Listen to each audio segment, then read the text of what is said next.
boys, ain't we forgetting something? Dear gracious Heavenly Father, we thank Thee for the bountiful blessing of Thy love and grace, and we thank Thee for this here food given us for the nourishment of our bodies. Amen. Amen.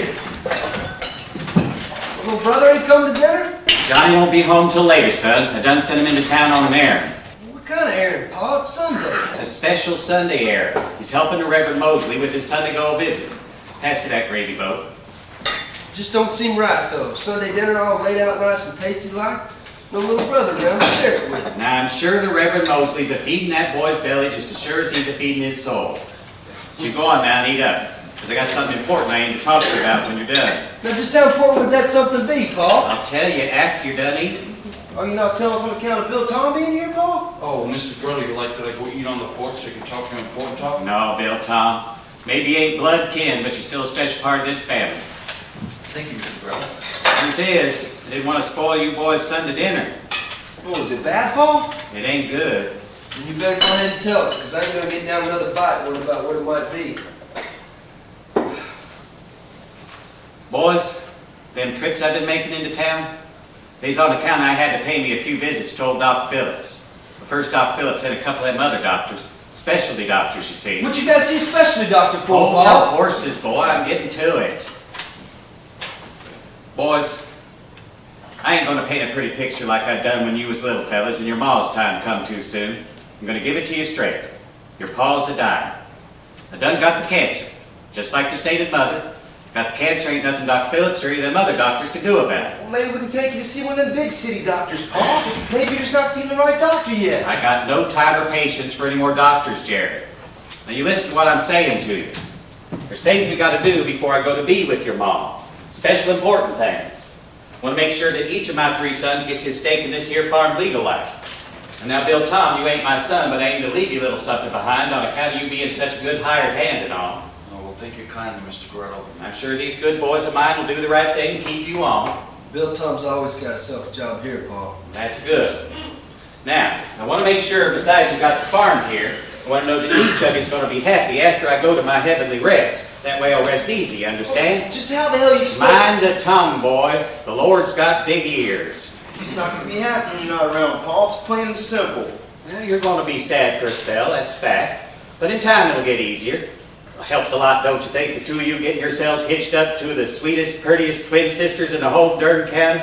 We're pretty lucky, Pa. There's no denying it. You think it's going to be right for the wedding, Pa? Well, I don't rightly know. There ain't no reason you got to move up the nuptials. Ain't going to put them sweet twin sister fiancés of yours to no trouble on my lowly accounts. They already done gone to too much trouble as it is planning that big old fancy double church wedding. Going to put every other wedding in the county to shame. But that's why we really want you to be there, Pa. Oh, now the only reason I need to be at that wedding, son, is to make sure you don't mix them 2 girls up. Now you promised me you ain't going to mix them 2 pretty girls up. We ain't going to mix them up, Pa. Good. His has got a big mole on her left cheek.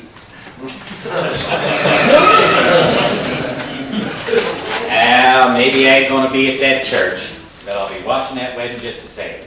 Sitting on the front pew of heaven, right next to your sainted mother. I'd like that just fine.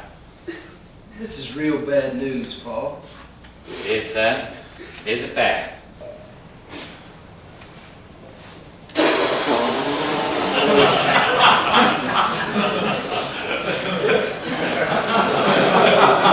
Now we got to talk about John. John. He's a good boy. He is a right good boy. Well, I worry he ain't going to find a special person like you two on account of his being so shy and all. He ain't never had deep up to now as far as I know, Pa. That rightly concerns me. I don't want that boy to go through the remainder of his days all by his lonesome. It ain't right or nasty. You're right, Pa. So we got to find him a husband. Gentlemen, I'm putting you in charge. Me? Well, your brother Jared will help you. Me? And you can pitch in too, Bill Tom. Oh, me? Well, just like at harvest time, and you got the same size hay fork as everybody else. Now, Pa, how are we supposed to find Johnny a husband? Most fellas in these parts ain't going to settle down with another fella. Not when there's good, pretty women around. Heck, Pa, they ain't got to be that pretty just to be of the female variety. Am I right, Tillman? Yeah.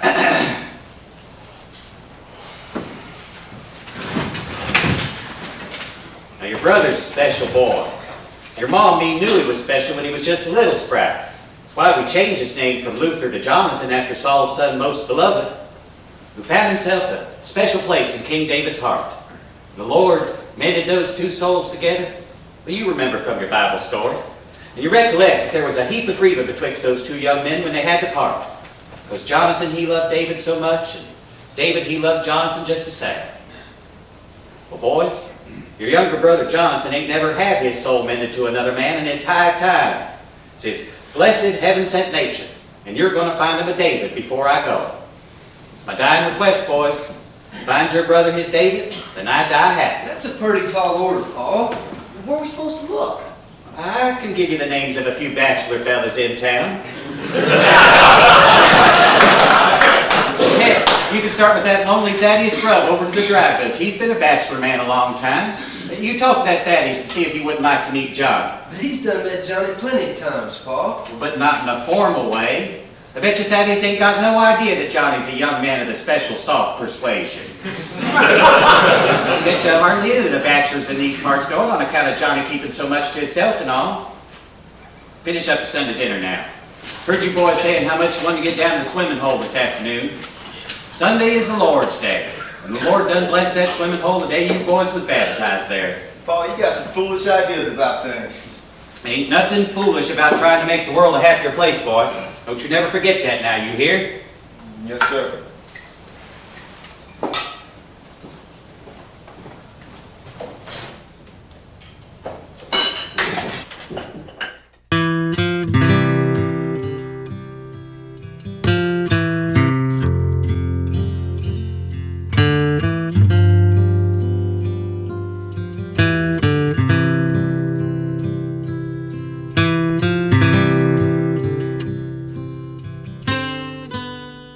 Here, dry your eyes, blow your dirt nose. Look at me, Paul.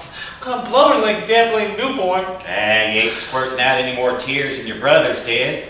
Shoot, I even caught Bill Tom all weepy-eyed over the news. Sitting down there by the well. I couldn't even pump from having to stop every few seconds to wipe back them tears. But it ain't such a bad thing me going to be with the Lord. The Lord's going to take good care of me. Only thing is, I want to make sure somebody's going to watch over you once I'm gone. That's real important to me now. I don't want to think about you being gone. Well, you're going to have to, son. You're the best pa a son could ever have. Now, we ain't going to sit here and talk about me. We got to talk about you. It's important. Now, dry them weepy old eyes, sit up straight. Who's going to watch over you? It's what we got to figure out. I'll do all right, Pa. Don't you go worrying about me. I can't much help myself, son. You got no eye for the girls. It's the boys you take a fancy to. Them sweet boys. But see, I just don't know any sweet boys around these parts. If I wanted a sweet boy, Pa, I'd go looking for him. I don't want one. I'm going to be a bachelor like your brother. Well, your Uncle Boaz wasn't a happy man, Johnny. Best I can remember, he was. Well, he showed the world a smiling face, but I know for a fact he had himself a bushel of troubles on account of his hankering for a different kind of life. Never got the kind of life he wanted, your Uncle Boaz. You saying he was like me, Pa? Saying he was like you and a little bit more. He liked wearing them silky ladies' Parisian underwear. Much as me and your grandpa and grandma wanted him to be happy, them frilly underthings, Johnny, they was real expensive. Best we was ever able to do was get him that pretty lacy little chemise he got buried in. You saying Uncle Boaz was never happy? Oh, now and then. There's still a big old empty place in his life on account of his special taste. Well, you ain't got such special taste, Johnny. Not without maybe there's something you ain't telling me. Well, I do all right with warm long johns, Pa. And I don't mind seeing my another fellows neither. In fact, a fellow could even lose a few butts here and there and be all right by me. That's good. But I still think you could benefit from getting yourself a husband. I don't need no husband, Pa. So let's just put that fool thought right out of our heads. Well, that's going to be a little hard, seeing as how I done sent your two older brothers and Bill Tom out there to do a little matchmaking for you. Dude, don't you go pulling my darn leg, Pa. I ain't pulling your darn leg. Got each of them hunting a sweet boy for you to settle down with. Even Bill time? Fact. Without asking me first? I ask you, son, you're gonna say no. Why, you're just as shy as a twice-caked mule milker. Now you just let them free do what I ask, and let's just see what happens. All I ask, they do bring home some sweet young buck for to meet you. Why, you give the fella a good look-see and think serious about whether he would make a good husband, or man-wife, or however you want to give a name to that special hankering you've got. I'll tell you, Paul, the hankering, it ain't no problem. You telling me you're happy, all by your lonesome? Hey, I ain't gonna be by my lonesome. Even without you, I still got Tillman and Jared, and Bill Tom. Jonathan, son, them two brothers of yours gonna be hitched up by summer's end. Gonna have themselves little old wives. Gonna start into making youngins. Bill Tom, he ain't gonna be here forever. He's gonna find a wife for himself someday and buy a farm of his own. Well, heck, I've been thinking about selling our back 40 for a right decent price and get him set up real good. Anyhow, sooner or later, you're gonna be alone. You're gonna need somebody. Yeah, Ain't you never felt nothing in your heart for nobody? Not even one of them fine-looking young men we got here around harvest time? Them good-looking hands, Paul. I ain't saying to the contrary. You know, feelings don't do much good, though, if you ain't got a hook to hang them on. Well, then what Tillman and Jared and Bill Thomas doing ought to be just a ticket for you. Unless you're scared. Yeah, I ain't scared. Because love ain't nothing to be afeared of, son. You go and squeeze it and pull it by the tail, it ain't gonna bite you. Unless you go yanking a wrong tail. And I ain't taking no chances. It's your brothers who'll be taking the chances. Now, they ain't gonna bring nobody by the house but don't like the boys more than the girls, just like your biblical namesake Jonathan, most beloved. Of course, I ain't saying it's gonna be easy. Not for you or for the other fella. I figure you've been balling up them special feelings of yours for so long, why somebody's gonna have to work awful hard to pry them open. I ain't hiding the feelings away, Paul. I got the feelings this very minute. You do? For a certain person. Somebody real special. Now, just who might that be, Well, John? I don't say, Paul. You gonna make me guess? No, it's It's just... just you shy as all get out is all. No, Paul, just ain't gonna do no good. Son, fella, oh, there ain't a chance in the world it's gonna feel the same way for me. Well, how you gonna know a thing like that? Oh, I just got a feeling. Could be you're reading this fella all wrong. Could be this fella may be sweet on you too, and here you might not even know it. He ain't sweet on me, Paul. Lord, it ain't one of your brothers, is it? Tillman and Jared, Lord of mercy, Paul. Well, just had to ask. Just down the road, them Kirkbaums and Warringtons make a habit of marrying their cousins and such. Wouldn't be surprised there weren't a brother and sister making connubial bliss in that crazy clan, born themselves babies with 3 eyes and webby toes. There ain't no such thing happening, and you know it. You're just as bad as one of them town gossips. Well, you at least gonna tell me what this fella looks like?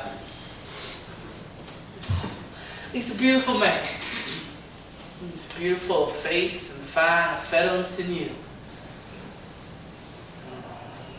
But he ain't no sweet boy, Paul. He's got an eye for the girls. I seen him. Got a yearning for sweet smelling ones. Fancy dresses and silky hair. Ones that got voices soft like angel whispers. He described him to you this way? This fella, he holds his hand over his heart, he talks about them girls. Now they make him think of roses and lilacs, cool dry breezes after the autumn rains. I don't imagine even your brothers talk so pretty about the ladies as this fella. That's how I know he ain't no prospect for me. So come on, Paul, just put that full thought out of your head. I ain't gonna talk up no sweet boys around him. I ain't gonna touch him neither. Much as I'd like to sometimes. You think about touching him, I Johnny? can't talk about this with you, Paul. Well, you just got me curious is all. Don't aim to make me feel better, nothing bringing it up. I don't feel bad. It's just, you're my Paul. Well, that's right, I'm your Paul. That don't stop me from talking to Tillman and Jared about the girls. Tillman likes the ones with the big chest, by the way. The big bazooms bursting right through their bodies. Jared, he's more of a leg man. Just like his paw, I reckon. I'll tell you what it is I like about this fella. But you gotta promise me you don't go looking for him. Was that a deal? It's a deal.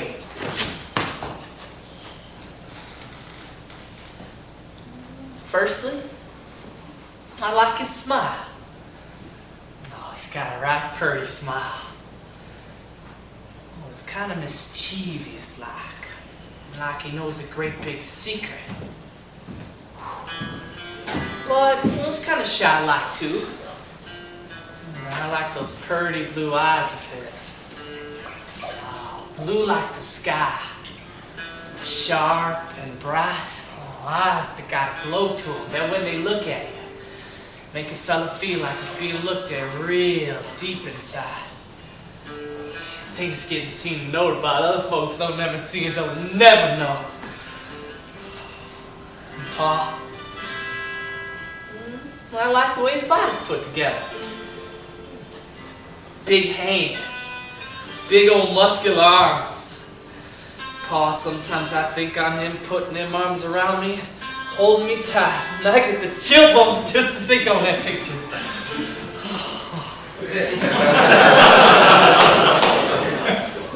Then I gotta stop thinking, see, because thinking only makes me want things the way they ain't never gonna be. You don't think there might be some sweet boy out there who could make you feel the same way you feel for this fella? One ain't never come along yet. Well, I got no intention of giving up. Your two brothers and Bill Tom ain't giving up neither. What are you har-harring about right now? Well, I'm just thinking on Bill Tom trying to find me a husband. Life's funny, ain't it, Pa? Life's real funny, son. I'm gonna miss it.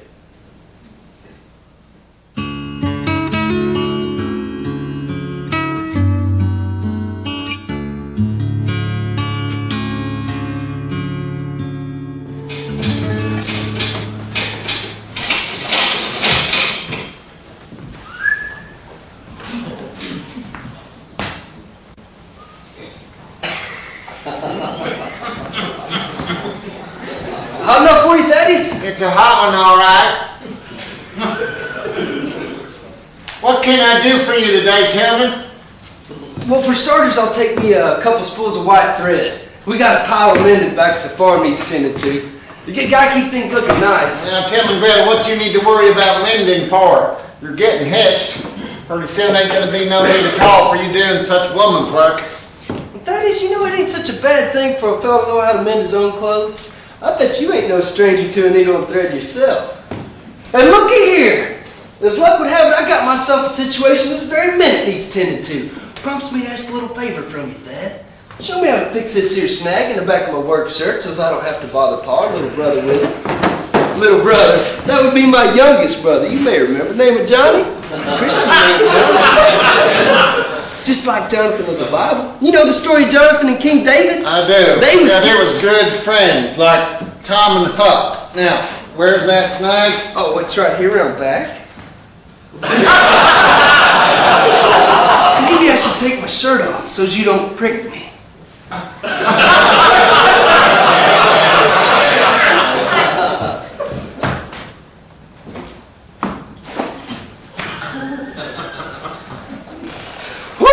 It's a scorcher, all right. That sometimes get me the notion of taking off every stitch of my clothes on account of the heat. Well, don't you go and get that notion in my establishment. My lady customers won't take too kindly to such a display, I guarantee it. Now, pay close attention. I ain't got time to do this more than once.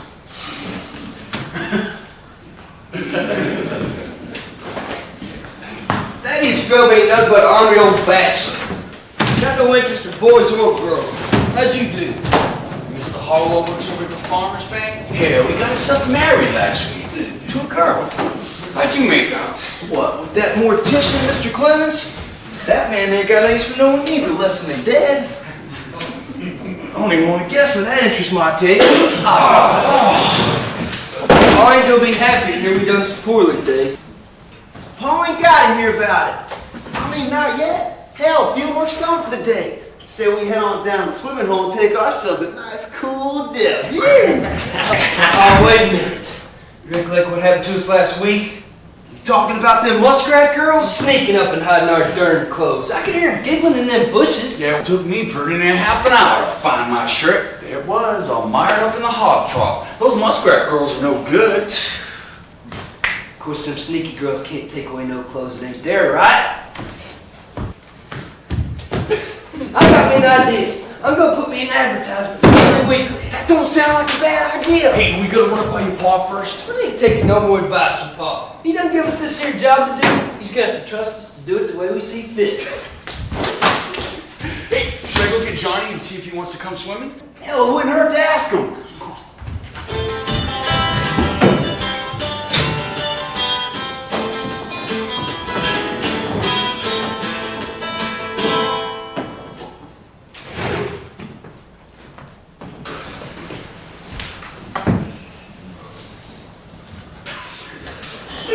Hey, Johnny.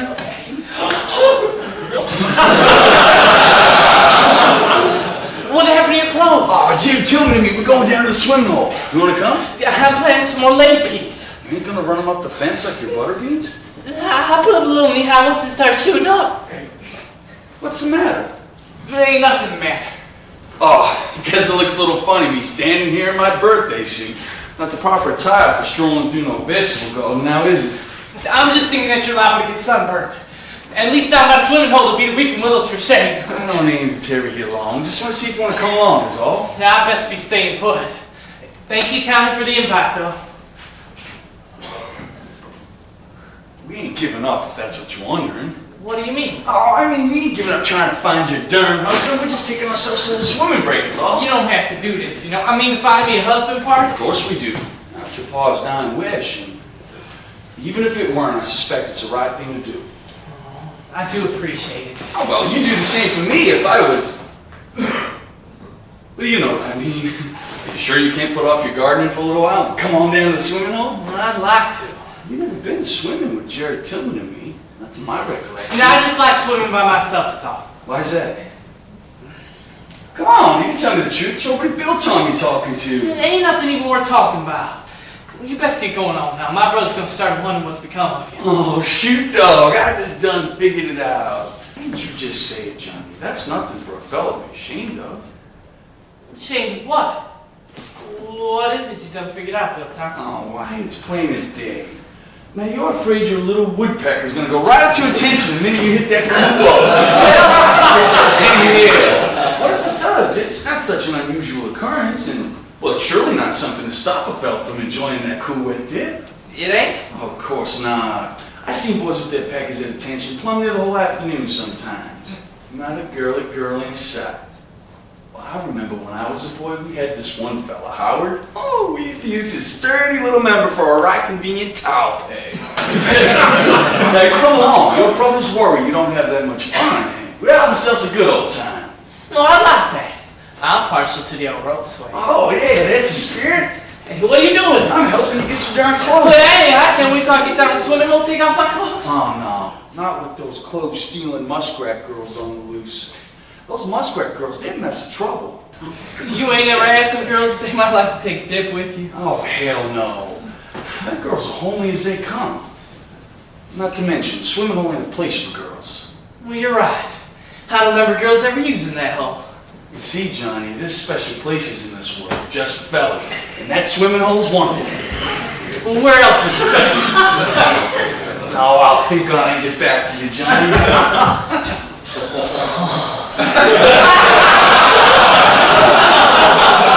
Johnny, I'm not your ballet teacher. Oh, you're going to have to help me out a little. I'm sorry, my mind was wandering. Yeah, my mind does that sometimes, too. Race for the swimming hole. Wait! Hey! Ow! Catch up! Thank you, Lord.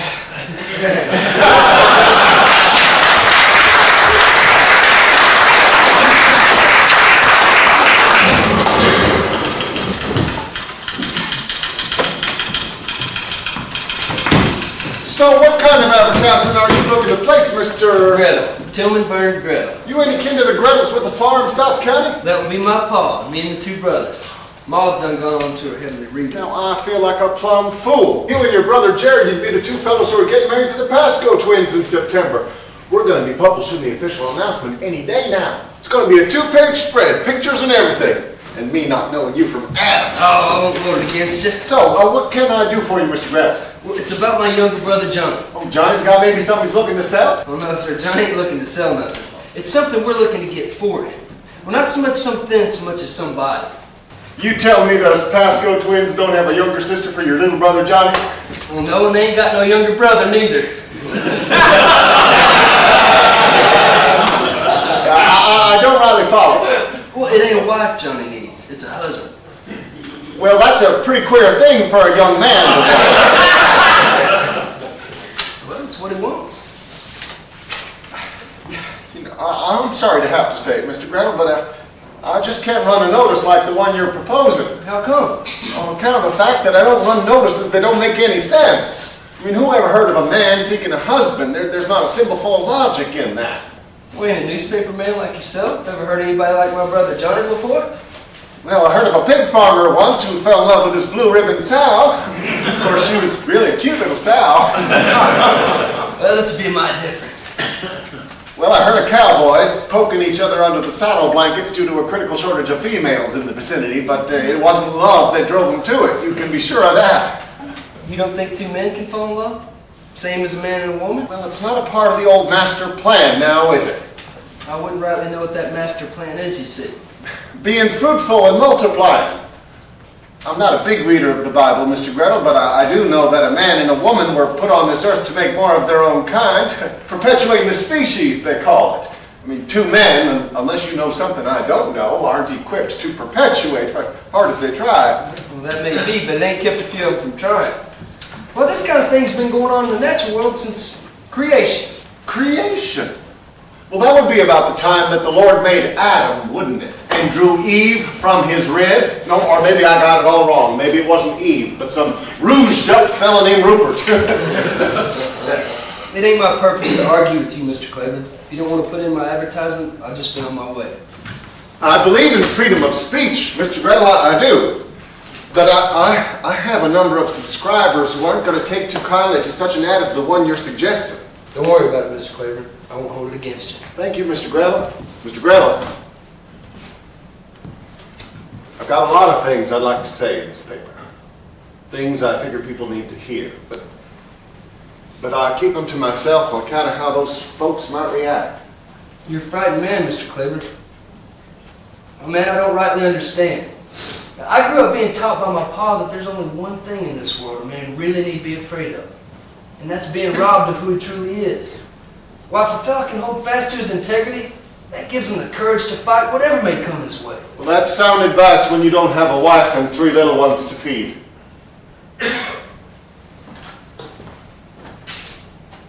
I can't afford to lose my paper, Mr. Gretel, and watch my family go hungry. Sacrificing a small part of my integrity, well, it just doesn't seem like all that heavy a price to pay.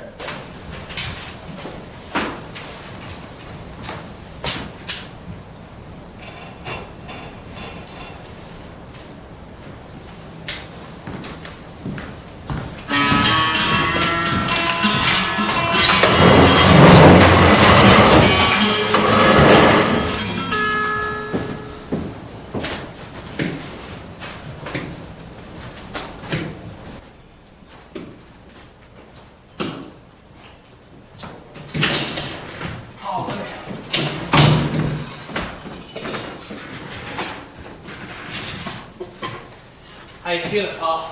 I've had better mornings, son. And I thank the Lord I ain't had to take to my bed just yet. That's good. You gonna make us one of your cinnamon apple pies for dessert tonight? This pie ain't gonna be for us, Paul. I'm baking it for Tillman and Jerry to take over to the fiancés. Now I want to thank them 2 brothers of mine for all they've been doing for me as of late. Well, they ain't done much by my calculation. Ain't noticed a single gentleman caller pulling up in front of this house. They've been at it for over a week now. Got one coming over this very night. Is that a fact? Johnny, why don't you fetch your older brother a glass iced tea? He's looking a little parched. I am a little thirsty, come to think of it.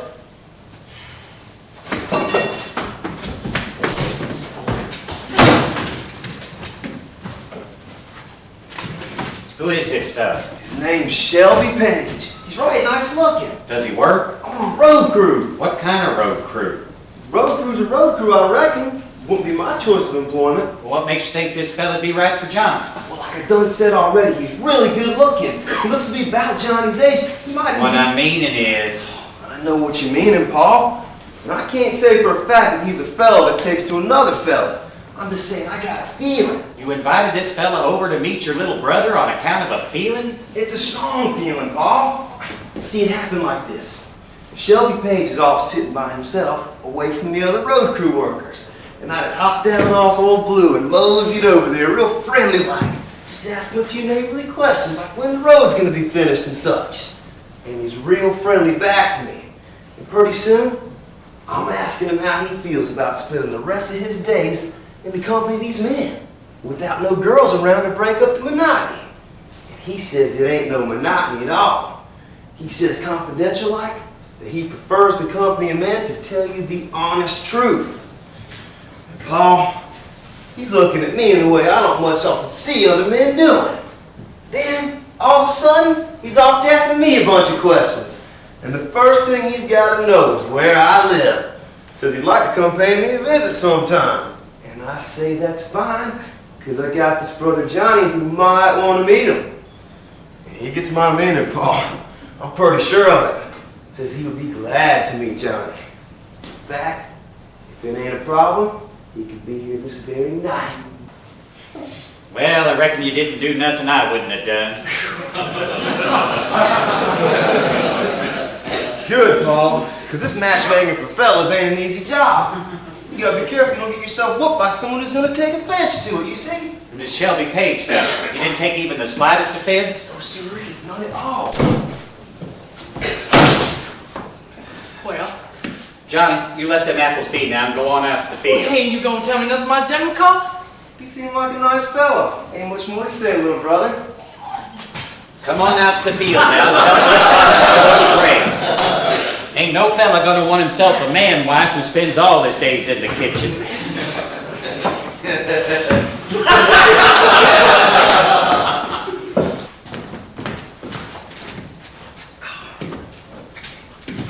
I just saw old man McGrath. He stopped by with some news. News? What news? You know that prison road crew? What's been laying gravel? There was a big break not an hour ago. Them convicts, about 8 of them, ran off in about 8 different directions. And them guards that was taking themselves a nap underneath one of them big elms, they didn't have a single one. So we got ourselves 8 convicts on the loose right here in Washington County. That was a chain gang? How come them fellas weren't chained up together? The warden out here tell you don't like chains. They want his prisoners treated like animals, he says. You best be on the lookout, brother, in case any of them escapees come this way. I know one just might. What do you mean? I mean, I didn't know he was a convict when I was talking to him earlier. I just found out this very minute. You talked to a convict, not knowing he was a convict? He didn't have on any chains. He wasn't wearing a striped uniform either. Now, how's a fella supposed to know a thing like that if there's not going to be stripes or chains? Why do you think he might come out here? You want to buy him? Let you do a thing like that? You want to meet Johnny? Oh, Lord! I guess I best go tell Paul we got a fugitive coming to dinner. You won't do such a thing. Paul had my hide. I hope he don't show up. If he does, well, he seemed right nice to me, Tillman. He didn't seem dangerous at all. Oh, hell, we better go tell Johnny. That's not to. If when the fella shows up, it won't hurt for them two to meet innocent like. Then after he's gone, we'll just tell Johnny that we didn't think it was a good match. That's providing he even takes a shine to the fella. Well, that sounds like a good enough plan. It's the only one I've got. What's Paul gonna think at the minute Johnny's first gentleman caller gets here? We go and run him right off. He's gonna think you're a jackass.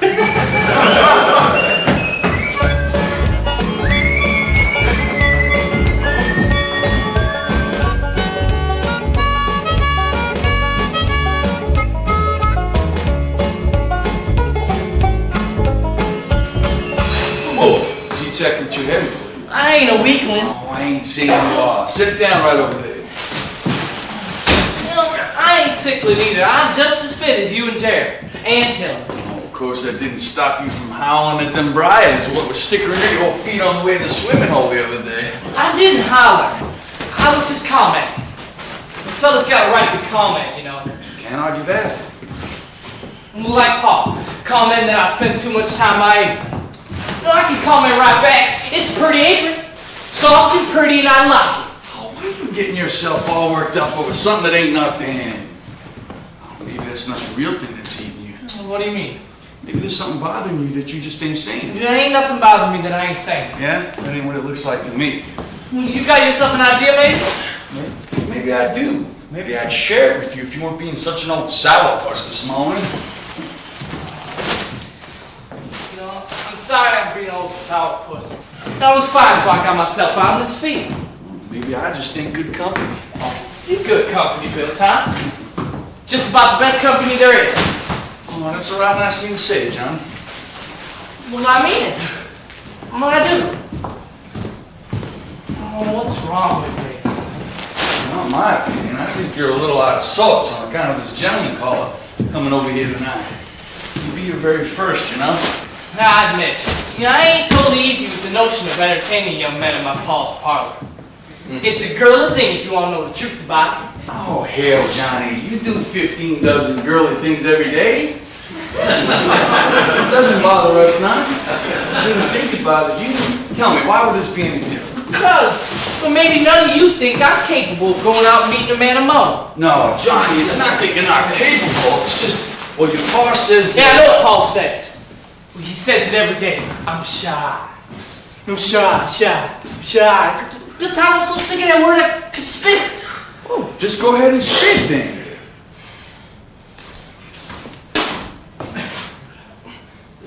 Feel better? Seems to me a fella in your situation might prove he ain't shy by it. Just going out and meeting a few fellas on his own. It'd be a little easier for you, I reckon, than it's been for Jared Tillman to be. Well, I have been thinking on it. I'm thinking on it pretty serious as of late. When it comes right down to it, Johnny, it's hard us trying to find you the right man. You see, when two people fall in love, there's a special thing working there. Right? Mysterious thing. Oh, yeah, we better get back to work for you. Paul notices we're out here gathering like a couple of ladies over the good neighbor fence. I like talking things over with you, Bill Tom. Thanks for the compliment, Johnny, but I ain't nobody special.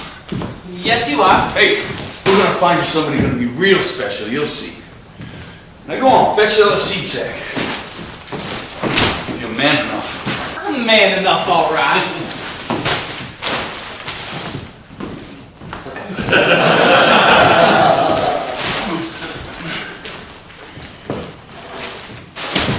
Bill Tom. Yeah. You heard anything about this fella Jerry's invited over tonight? All I know is he's on some kind of road crew and he wants to meet you. Yeah, I want to meet him too. Bill Tom. What is it, Johnny? I don't know what it is I'm supposed to do. What do you mean, supposed to do? Well, I mean, I ain't never been out with a dating old man before. Not here at the house, not nowhere. You know, I've been to the library half a dozen times looking for a book on what a fella's supposed to do when another fella comes calling. I ain't got no books like that. None at all.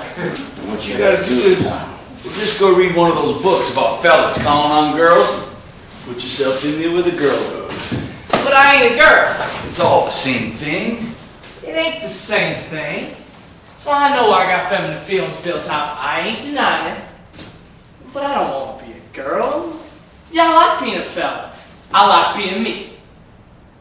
Now, I know a fella's gonna treat a fella different from the way a fella treats a girl. I just don't know what way that is. Hey, are they rough and rowdy Bill Tom, like the way my brothers and me used to wrestle when we was kids?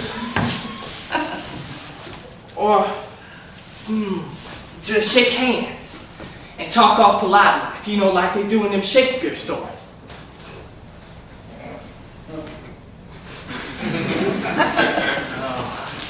I reckon at some point the fella's gonna kiss. What kind of kiss would that be? I ain't never seen two men sparking in no romantic way. I ain't never seen two men kiss and talk. How am I supposed to know how to do such a thing if I ain't never seen it before? Oh, a kiss is a kiss, I reckon. You don't think a kiss betwixt two fellas would be different from a kiss between a fella and a girl? Oh, well, now, I reckon it would be a little scratchy on account of their bearded faces. If a fella's got a tobacco chalk, he'd do right to spit it out first. Other than that, Johnny, hell, come over here. Why? I aim to kiss you, that's why. Now get over. Why you want to go and do that, Bill Tom? So you know what it's like to kiss a fella. Come on, we get the mystery out of it right here, right now. Do you know mine? Why would I mind? Because I ain't a girl. Oh, I've got no problem with that, Johnny. Shoot, dog, I just close my eyes. You could be just about anybody. Except that I gotta scratch your beard. Oh, now look, so do I. So everything's gonna come out even. Well, what's the matter? Maybe the sun's making me a little light in the head. That ain't it. No? No, you're fixing to kiss a fella for the first time now. This is a powerful big moment for you. Maybe I better wait. Oh, I think you best get it over with, Johnny. Now, who better to get it over with than old Bill Tom, who you've known since you were about this high? I got big old teeth, but I don't bite. You got a big old tongue, too. Oh, come on. You know, if you don't come over here, I'm just going to have to come over there. Well, I guess you're gonna have to come over here, because I can't get my legs to move no more. Well, if that's the way it's going to be, then that's the way it's going to be.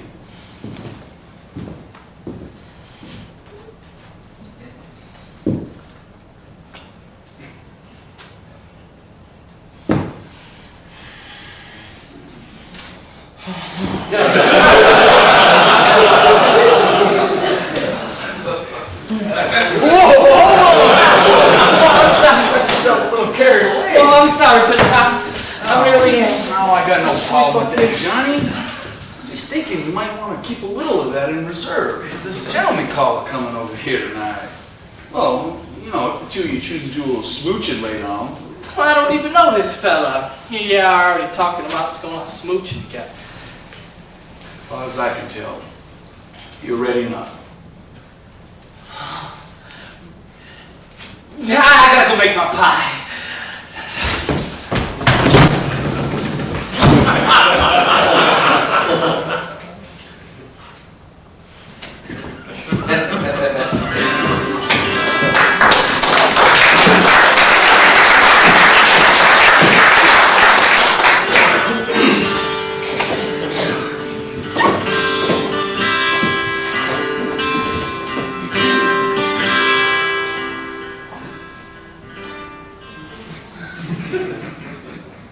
Maybe he ain't coming.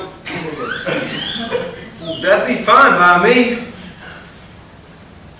Or it could be late, like you and me. Already an hour late to see our honeys. We best be getting on. Sheriff probably caught him and snared that good-looking fugitive right back to prison where he belongs. I'll vote for that. Of course, if he's just merely delayed, maybe we should Look, Paul's here and Bill Tom too. Both of them's here for Johnny's protection should anything happen.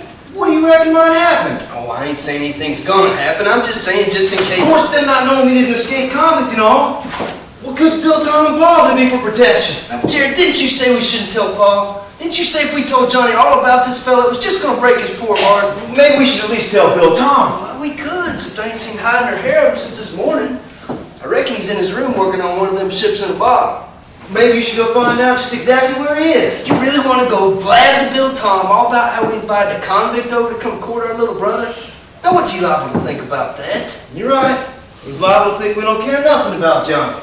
I ain't gonna have Bill Tom thinking such a thing. Well, right now I got a bigger worry, and that's them 2 pounds Ace bars. While we get there any later we are now, we're liable to cough the whole dad blame wet. Them two could get mighty ornery. Yup. Ah, he ain't coming. I'm right sure of it. Let's go have ourselves a good time and pay no more mind to it. Let's get it. What's going on now, Paul? Boys, have yourselves a nice visit. Say hello to them pretty girls for me, will you? We will, Paul. Of course, it's pure torture to force a fella to smell a cinnamon apple pie all afternoon and then not let him have a taste. Yeah, I should have baked the second pie, Paul. I don't know what I was thinking. Oh, you was probably thinking, what am I gonna wear? Do I slick my hair down or no?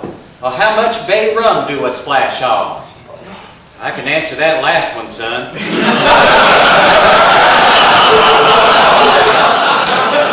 A little bit less than a whole darn bottle.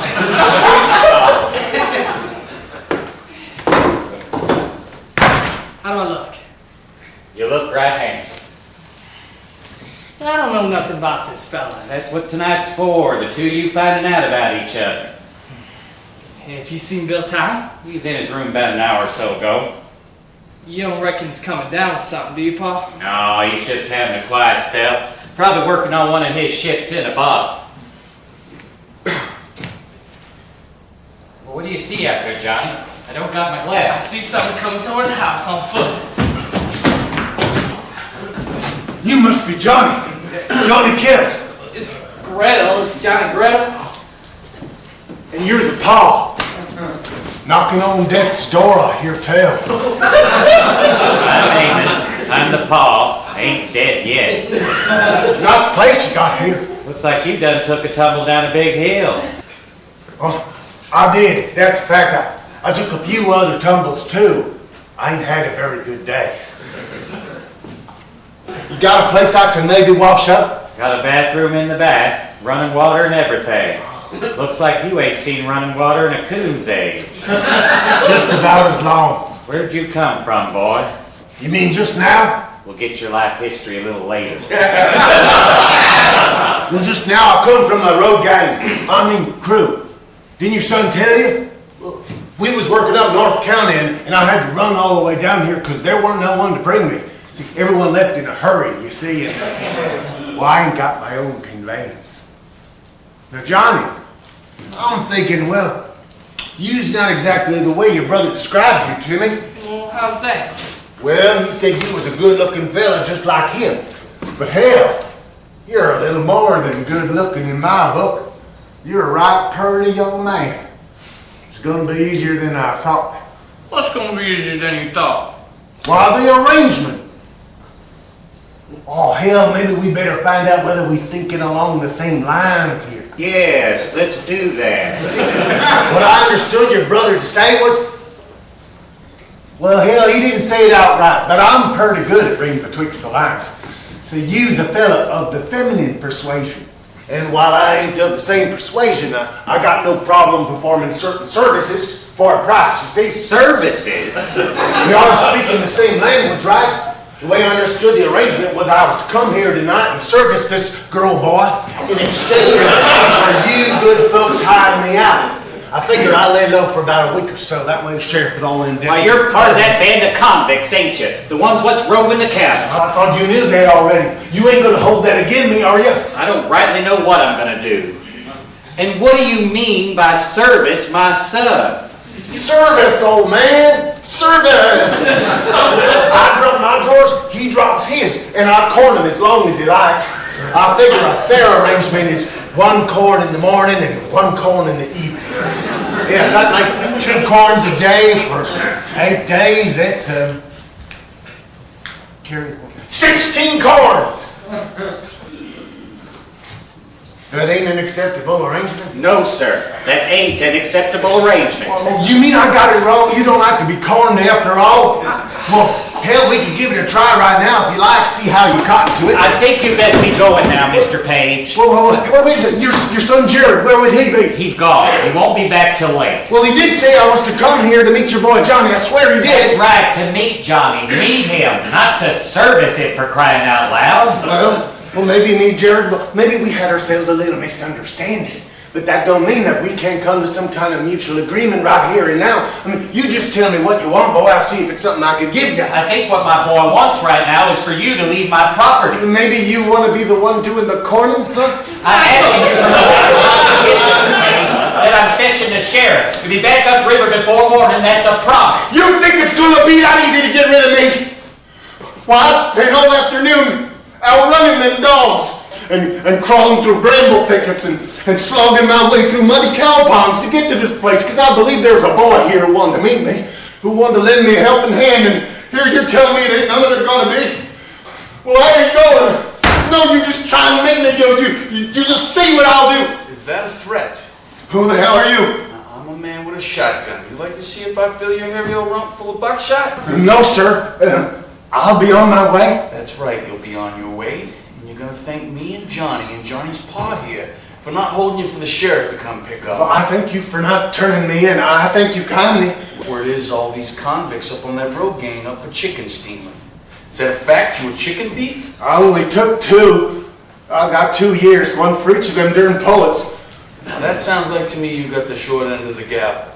But that ain't no reason to come here and harass these folks like this. No, yes it ain't. Which is why we're gonna let you go. But you gotta go and go now, you hear?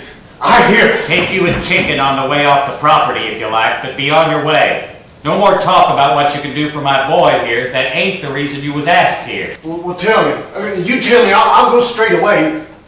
What is it the boy wants? I want... My boy wants somebody to love, Mr. Page. That's all. That's all he wants. Well, I can't love no man. Not in that way. We figured you couldn't. Goodbye, Mr. Page.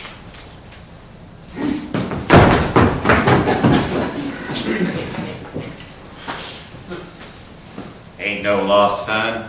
Ain't no loss at all. I'm gonna go inside. You boys sit out here for a spell. Make sure that varmint don't come sneaking back around.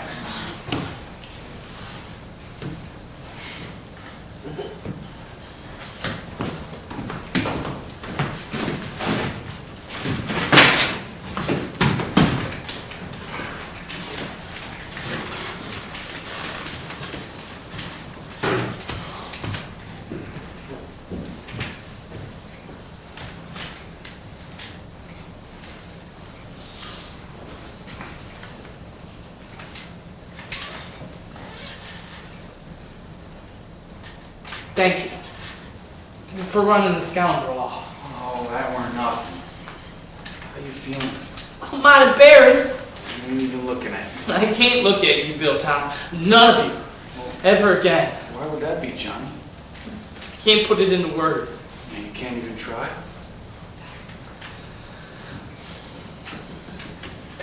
Them things the convict said, especially about the... I'm going to tell you something, Bill Tom, but you got to promise me that you don't breathe the word of this to nobody. Got my word on it. I don't think I'm ever going to find a man to love. One that's going to love me back. And that's why I wish you and Jared Tillman would just stop looking. Oh, we can't stop, Johnny.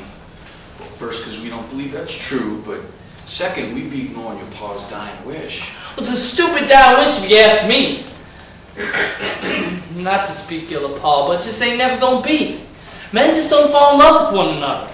Well, you know what? I heard it too that did. By the name of Jonathan and David. Now, it was a powerful love these two had. Well, I'm sure it's done happen to others out there, but they just ain't speaking on it on account of it ain't something that most folks are gonna understand. Do you understand?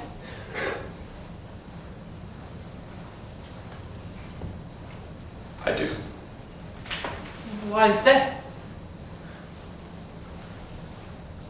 Now, I'm gonna tell you something, Johnny, that you gotta promise not to breathe to another soul, you hear?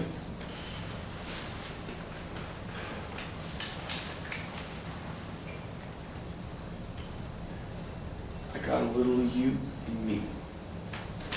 What do you mean? What I mean is there's something soft and purty inside me, just like you. You know, sweet little voice that talks to me every now and then. What is it this voice says to you? I don't listen to it too often, because it's not a convenient voice for a fella to pay money to. But when you do listen, what does it say? Different things, depending on the situation. Do you recollect the last time it spoke to you? I do. It was just a small one. This morning. When you and me was out in the field together, What did it say? it said kiss Johnny. When we was kissing, it said something else. Come on, what would that something else be, Bill Tom? It said, well, it said, Do you want to kiss me again, Bill Tom? no. Why is that? It's a right small voice, Johnny. It's really just a tiny whisper. I got a little of you and me, but that ain't all I am. I don't want the same things you want. I want what your brothers have. Now, that's the kind of life I want. Oh, Hey, I gotta speak truthful on this, lest you get the wrong ideas. I won't get the wrong idea. Johnny, just because I got no problem kissing the sweet face of another man doesn't mean that I prefer that over the puckered red lips of a beautiful female angel. You understand? I get your meaning. Oh, it's not that I'm not gonna always look out for you, Johnny, because you know you're powerful special to me. Yeah, I understand. Where you going? Into town. Now, why do you want to go into town of the night? Well, you remember when you said maybe I should go looking for a husband my old way? I do. Well, I'm going to look for somebody all right, but it ain't going to be no husband. That convict fella, when he was talking about what he's going to do to me? Well, Bill Tom, it sounded real good. Sounded like just what I wanted.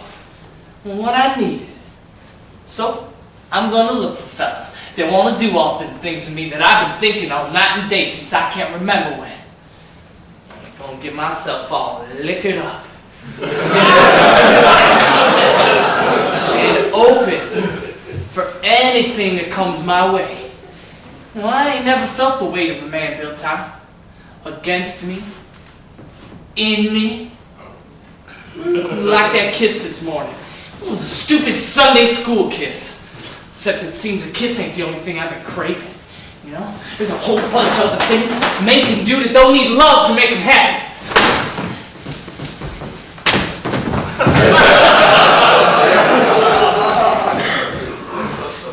Almost time for dinner. Where's John? He's gone. Gone. Into town. Well, why do you want to go into town for, Bill Tom? To look for a husband. He's gone into town to look for a husband. I guess Jared Tillman and me ain't doing such a good job. Well, I don't blame him. You want to know the truth. I hope you find somebody real special. Oh, he's gonna find somebody, all right. But you'll find somebody right off. I ain't hungry, Mr. Gretel. I think I'm gonna take myself a little walk. All right.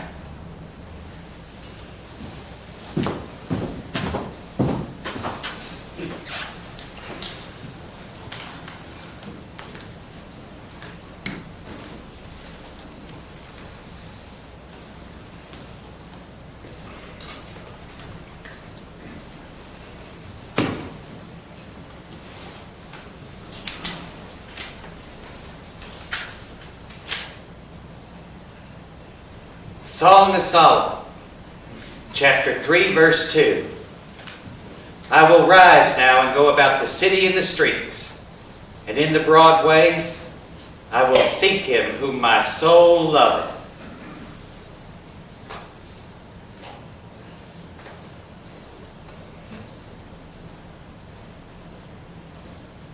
I found you in the city, didn't I, Lucille? Working at your pa's dry goods. Finest Sunday millinery. Lord, how beautiful you looked, all gussied up in them pretty floral hats and that sweet little blue dress that matched your eyes. I sometimes see you in Johnny's eyes. He's all grown up now, Lucille. We did good. Real good. Except he ain't got on his shirt. Well, what sweet boy's gonna cotton to a fellow that ain't wearing his shirt?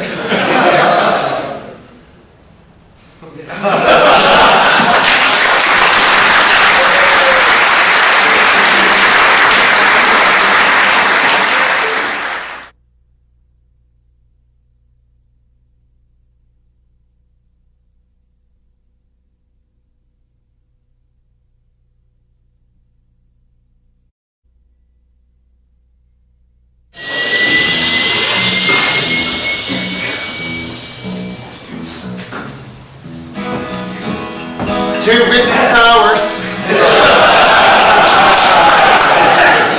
Just what the doctor ordered. Thank you.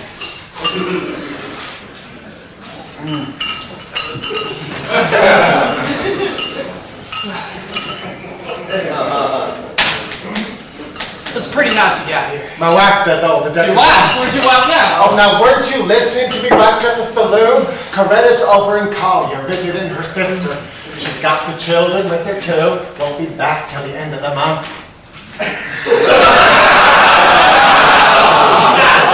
Oh, do you miss her? Now when would I have time to miss my wife? Why, in the 2 days since she's been gone, I've had more adventures than I can count on these two hands.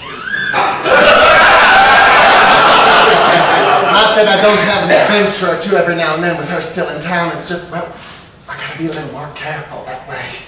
You see, my dental office is right next door. Can't have her walking in on nothing unseemly. Shh. You understand? Hell, you can just imagine what that kind of scandal would do to my practice. What kind of adventures can a dentist have right there in his office? Oh, you name it. You wouldn't believe the fun a couple fellas can derive from all that newfangled vibrating dental hardware they're coming out with these days. Not to mention, I got laughing gas. That's right. You ever try a little touch of that N2O, Billy? Oh, you did say your name was Billy? That's right, Billy. Billy Bob. Just like the boy in the story. The story. Yes, just like the boy in the story. Well, if you've never tried the happy gas, you're in for a rare treat. We'll mosey on over there a little later, as soon as I make sure about a few things. Make sure about Well, you see, it's like this, Billy. A gentleman in my position can't be too careful. I mean, just because I meet a friendly young man in a public establishment and we strike up pleasant conversation and he agrees to come back to my house for a whiskey sour, well, that still doesn't mean that... Does this answer your question? Well, I suppose it does. Oh, not the kiss and tap? Well, you didn't have to what? I thought this is what you wanted. Maybe it's what I want. But maybe it's not what I want right this minute. Oh, I always do that. Champing at the bit, coming on like the charge of the heavy brigade. I apologize. Let me freshen your drink.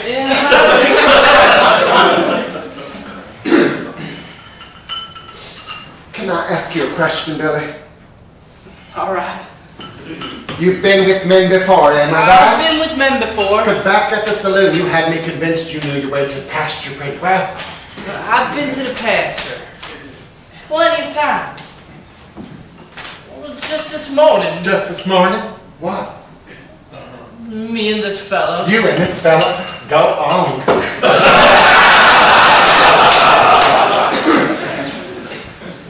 Me and the hired hand. We did it in the field. Right out in the middle of this field. Yeah. Sun bearing down on our backs. Sweat oozing out of every pore. Right out there in the open, huh? Oh, I never did that. I never took that kind of chance. Oh, just this evening. Fella come up and offered the corn mints twice a day for 8 days. And what did you say to this fella? I told him I wouldn't have no part of it. And why is that? 2 corns a day? That's chicken feed. I can't get by with less than 5. Maybe a clean half dozen. Aren't you a find? Hey. Oh, but you still have to take it nice and slow. I understand. I can certainly oblige. Are you sure you wouldn't like me to make you another whiskey sour? I suppose I am feeling a lot thirsty still.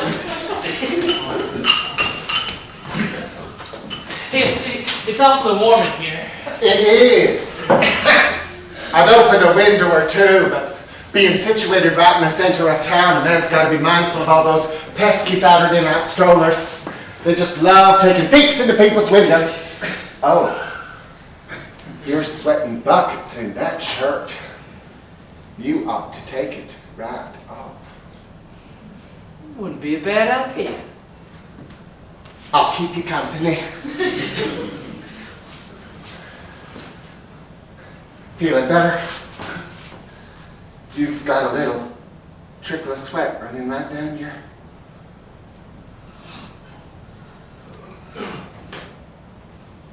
There.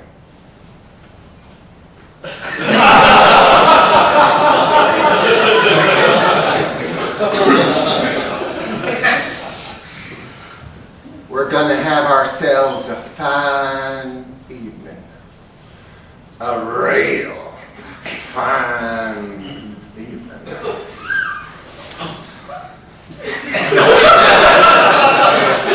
You stay.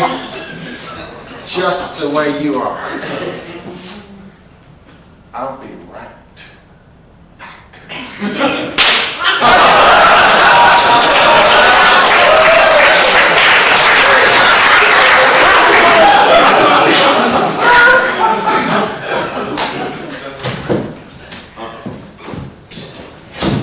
Hey, I asked a few questions at the saloon down the street. I found out you left here with this dentist. I've been pacing outside after 30 minutes wondering if I should bust in here and rescue you. Rescue me. Johnny, this man ain't no good. He's a respectable dentist, Bill Tom. He's got himself a wife and 3 children. No, respectable ain't what I heard. Listen, I was talking to the piano player over at the saloon. He plays that piano standing up, Johnny. You take a guess at who it was who made it so he could never sit down again.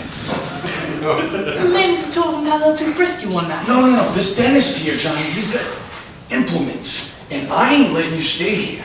Well, you ain't my keeper, Bill Tom. I can take care of myself. Yeah, well, why don't you stop by taking yourself away from this place? You're just gonna get me to go back home? All right, not if you don't want to. Well, I don't want to. Not till I find someone that's gonna make me feel good for a change. I'm tired of living my whole life in my head, Bill Tom. Hey, would you put on your shirt now? Then what? I take you to Hatfield so you can pay visits to one of those Hatfield saloons.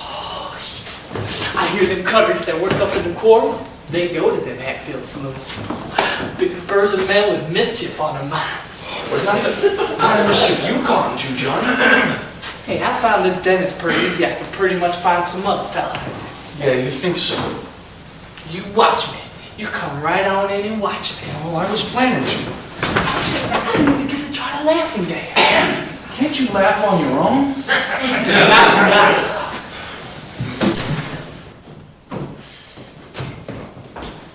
Get out your harpoon, little Billy Bud. Here comes Moby.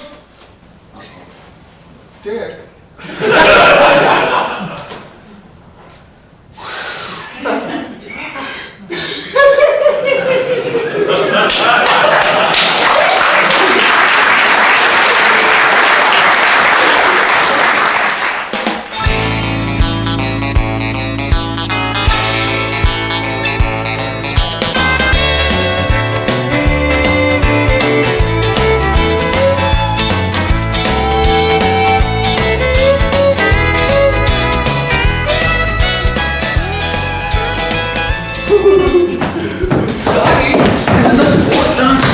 You in Hatfield. Can't you just give it up for the night and let me get you on home? Actually, it's the 5th. But I ain't counting. And you know I ain't giving up either. Aim to find me someone to spend the night with come hell or high water. And frankly, Bill Tom, you ain't helping one damn bit. Besides Billy, and what is I'm doing it ain't so helpful. Plenty if you want the truth of it. The last saloon, for example. Now I get my hand on that fella's knee, he locked in my file. Pretty soon he's got his big old paw on my knee. It's working his sweet way right up my leg. And everything's going right nice until you go look at me in the eye and all gruff like, you keep your cord pickaxe hands off this here fella if you know it's good for you. I said that? Word for word. And then he go peel his hand right off my leg. Right as he's reaching the promised land. Well, I guess I better watch that in the future. You know, why you reckon you are gonna ruin my chances with that fella? I must have had some objection to him. He had an objection, all right. And it's one I ain't gonna let you make again. Because you ain't moving from this spot while I make the rounds of this here saloon. That may not be such a bad idea, Johnny, because I ain't seeing too straight at the moment. Good. All those folks over there look like empty chairs and tables and... Empty chairs and tables is all that's in this place, Bill Tom. Oh, there ain't no one in here except me, you, and that bartender. And that old dance hall queen over there. Where? Right over there. So lick it up so can't even get out of a chair. What I'll be? You'd be what? She just took off her dad blame wig and she ain't a woman tall. She's a dad blame man. Where's this week off, Big Curran? Right there, you drunk fool. Excuse me, man. I mean, sir. Me and my friend here would like to buy you a drink.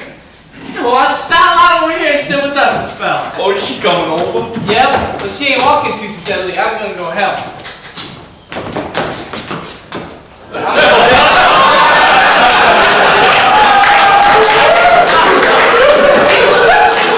Good evening, man. My name's Johnny. It's short for Jonathan. And this here's Bill Thomas. It's short for William Thomas. Oh, who might you be? Lana LeFleur.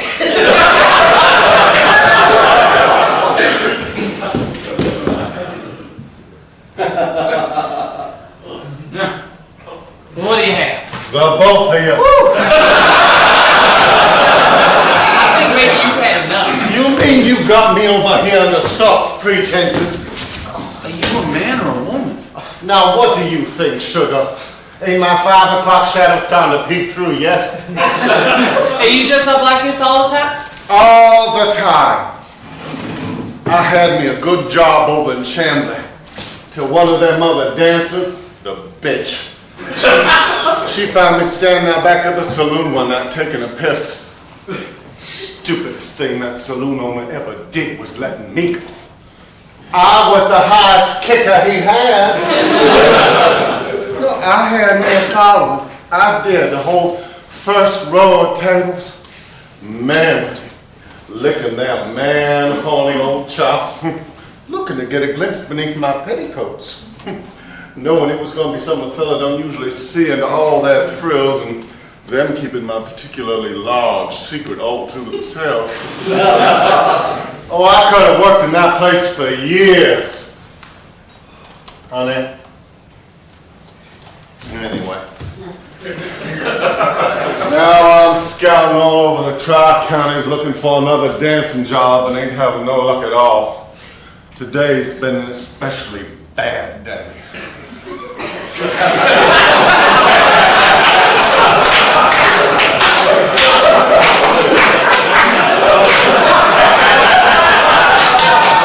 Oh, Lord, this is an itchy old way.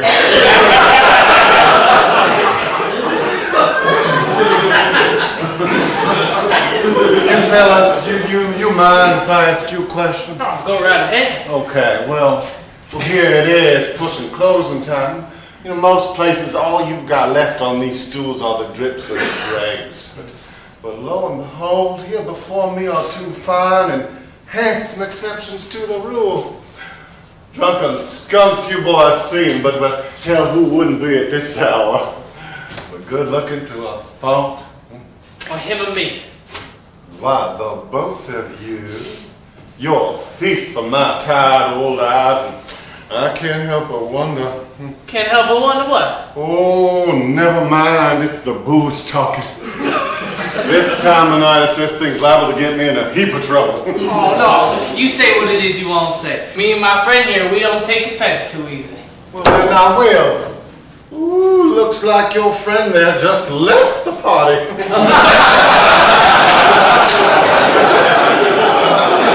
Hey, he said it's so nice and peaceful like. Maybe we shouldn't wait. All right. You was gonna ask a question. Well, that's right. I was going to see if you fellas wanted to come up to my room at the hotel. It ain't far from here. Maybe you'd like to join me for a little late night toddy. Ooh, I would. Maybe. If I knew what a toddy was. It's a drink. Oh, hell's bells, I aim to do more than offer you a drink. I'm going to invite you into my dang bed. That's what I'm going to do. Go ahead and belt me if you gotta. I don't care. I may as well end this sorry week outright. You don't like yourself much, do you? No, I suppose I don't. You ain't gonna belt me? Oh, why would I want to do that? Because I ain't a gal, I'm a fella. I know. And I just asked you to share my bed. I know. Having carnal knowledge. 2 men having carnal knowledge. Yeah, I'm looking forward to it. You are? You done this before? Actually, no. And it's all right? Sweet. Oh, it'll be fun.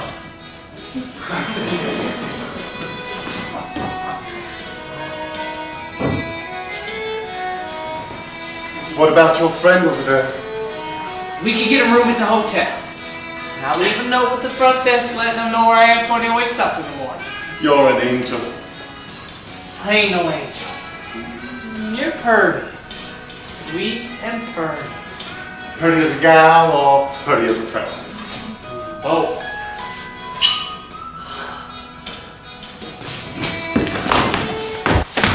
Come on, let's go. Where are we going? Gonna put you to bed. Where's that gonna be? At the hotel. Oh, where you gonna be staying? I'll be at the hotel too. Oh, that's good. You get your own room. No. I've been invited to bunk with Lana. Lana ain't a Lana. I know that. Lana's up. Hey, I know exactly what Lana is. And I like what Lana is. So let's go. They're closing the saloon now with us still in it. No, I can't let you do this. You've been trying my patience No, all listen, night. I said I am not gonna let you. I hear sight. Well, you done said it 50 times. Hey, if Lana ain't got no objection, you can spend the night in our room. But me and Lana, we's gonna have the bed. You can sleep sitting up in the chair. If and that's what you mean. And I suspect it ain't. I suspect you don't want me to go to bed with nobody. You just want me to be an old maid. No, listen, I just want you to save yourself for somebody who's gonna love you like... Like what? I can't say it. You say it, Bill Tyler. Oh, my mouth is parched. I need me another drink. Bar's closed, sugar. 8-7, no more drinks tonight. It don't matter. I done figured it out already. Come on, Lana. No, listen, Giant. Just want you to save yourself for somebody special. Somebody really special. And who am I, love? Spinster cell with the buck-toothed smile? That's not what I was... I know what you mean, Bill Tom. And I know who you mean. But it just doesn't look like it's gonna happen. So you best be stepping back and let me go on my way. No, wait. I don't care where you spend the night tonight. I'm spending tonight with Lana. But you don't even know her real name. Names are kind of like clothes, Bill Tom. You don't need them to do what me and Lana are fixing to do. In fact, it makes things a hell of a lot easier if they ain't even there to talk.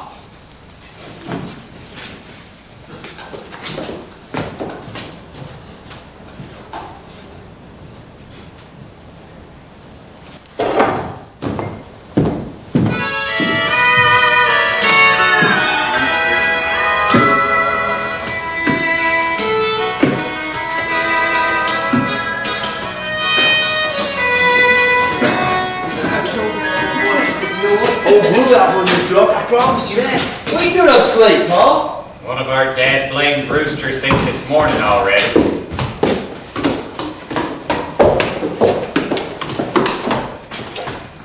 Stupid old bird cock-a-doodle-dooed me out of the sweetest dream about your mom. What, you dream about Mom, what, Paul? I do. What's it you doing in them dreams, Paul? Mostly talking. What are you talking about? Jared, that's a private thing. Don't go asking Paul personal questions like that. I'm sorry, Paul. That's all right. Ain't no big deal. See, I was asking your ma what happened to my boys. In the dream, you ain't by my side anymore. Well, that's a sad enough dream. Danged if I don't wake up and find none of my boys around for real. We're all home now, Paul, safe and sound, so don't you worry. I wasn't worried about you two. Never worry about you two. Worry about Johnny, though. Can't seem to help myself. What you worried about Johnny for, Paul? He's gone. Left for town early this evening. Bill Tom not too long after. Well, Johnny didn't have nobody with him when he left. Like maybe that gentleman caller. No. We cleared that good-for-nothing chicken thief out of here pretty quick, like. Aim to have a long sit-down with you, Jared, once I get to feeling up to it. I can't see how a bright boy like you get this family into such a fix. I'm sorry, Paul. Anyway, my concern at the moment is for your younger brother. It's a pushing sun up and he still ain't home. And Bill Tom's gone too. Well, that's curious. Maybe it's just Bill Tom's out looking for him right now. Maybe he's done found him and he's bringing him home this very minute. That'd be good. Of course, maybe Johnny found himself a sweet boy. and the two of them's waiting somewhere purty to watch the sun come up. Well, me and Jared, we was gonna watch the sun come up with our fiancés, but they done fell asleep on us. Them girls got a bad habit of falling asleep on a fella right when there's something he's got himself all worked up to do. Some girls will do that, I reckon. I'm sure he's all right, Paul. Why don't you get back to bed? I'd like to. Done fallen asleep twice now sitting here. The skeeters are eating me alive. Did you boys have a nice time? Oh, we had a real fine time. Wish Bill Tom had been there. Cindy and Mindy got this purty cousin with soft red hair come to stay the summer. Name is Sharon. Sweeter than July jam. Well, she ain't got a beau, and she sounded mighty interested when we mentioned we got us a handsome hired hand here who ain't attached neither. I'm sure Bill Tom's going to enjoy hearing all about it. Boys, get out to bed now. Lots of chores in the morning. Good night, Paul. Night.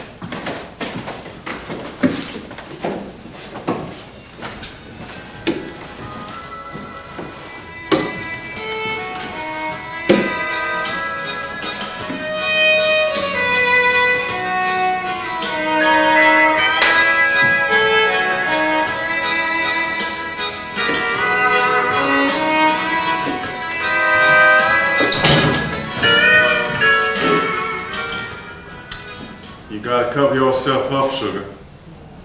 Even on a warm night like tonight, it ain't good to sleep all exposed like that. Ain't you gorgeous?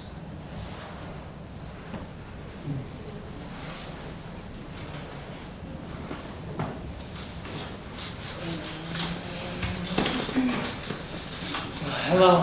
Hello yourself. Who are you? You remember who I am, doll? I'm Lana. But right now, I'm Lane. Lane Flowers. Lane. Lana, Lane, it's on me, sweetie. Oh, I remember now. Good. Let's go back to sleep. Where's Bill Tom? Well, we left him back at the saloon, but when I got up a little earlier tonight, I saw him down the hallway as I went to take a tinkle. He went into one of the other rooms on this floor. He's all safe and sound. No need to worry about your Mr. Bill Tom. You just go back to sleep now. You talk to the angels.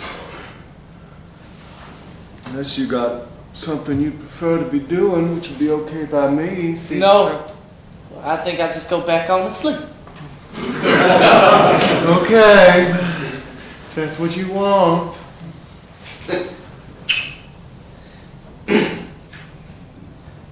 Sure am sleepy, all right. Me too, ain't it a nice feeling? I can't much sleep though with you kissing all over me. Oh, you just have to forgive me, sugar. It's just, well, we was both so hot to trot earlier, and then things just sort of... I'm sorry about that. I no really need to be sorry, sugar. Liquor ain't the most dependable of aphrodisiacs. For what? Don't matter. All I'm saying is, you ain't so drunk right now, so why don't you just lie yourself right down and let old Lane work a little of his magic. Ooh, seems like you're... Well, look, we gotta talk about something. Oh, sure, whatever you want, darling. The sun ain't even up yet. It wasn't the liquor. I mean, that weren't the reason that... Whatever the reason, maybe we can fix it right now. We can't fix it, Lana. I mean, Lane. On account of... Well, it's hard for me to say, but I'm gonna say it. Because I think you might understand, strange as it sounds. Well, you ain't gonna tell this old girl nothing she ain't heard before. Get your hand off my pecker! So I can say what it is I'm gonna say without distraction. Okay. Sorry. It's like this. That fella Bill Tom, who was acting so strange back at the saloon. Uh-huh. I love him something fierce, like. I love him like nobody I ever loved before. Or ever will love, I reckon. Guess I leaves poor old Lana out in the cold, don't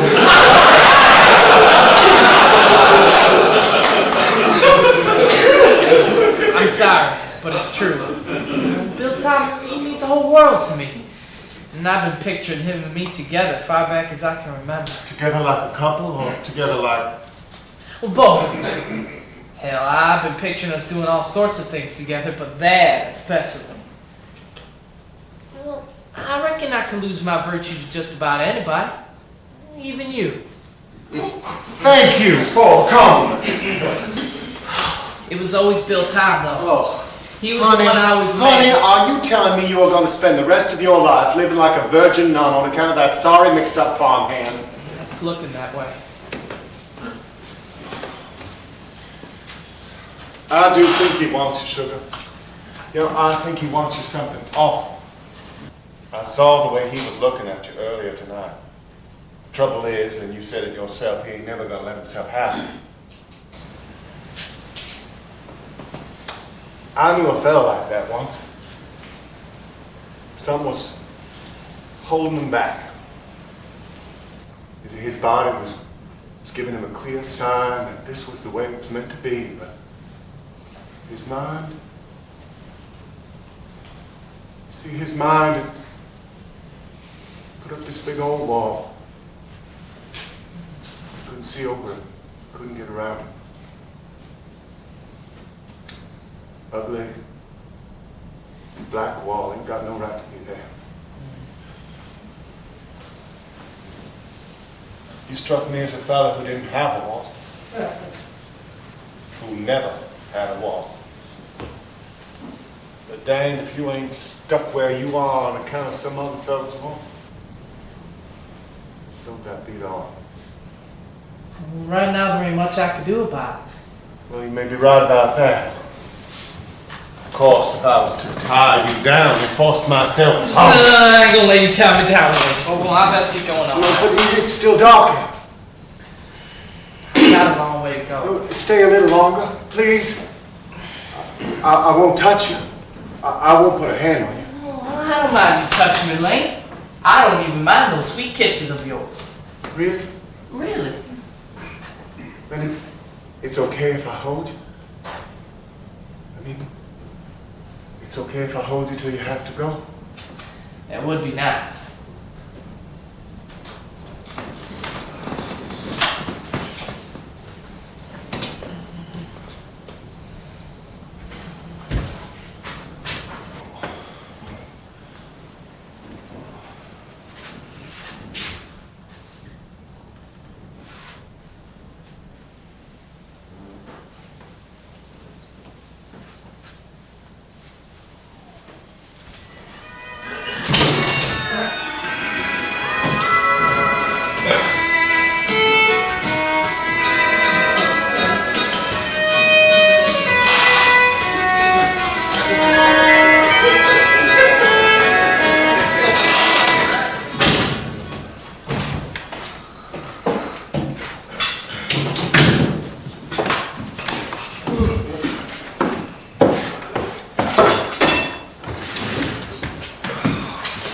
Paul, another bad night.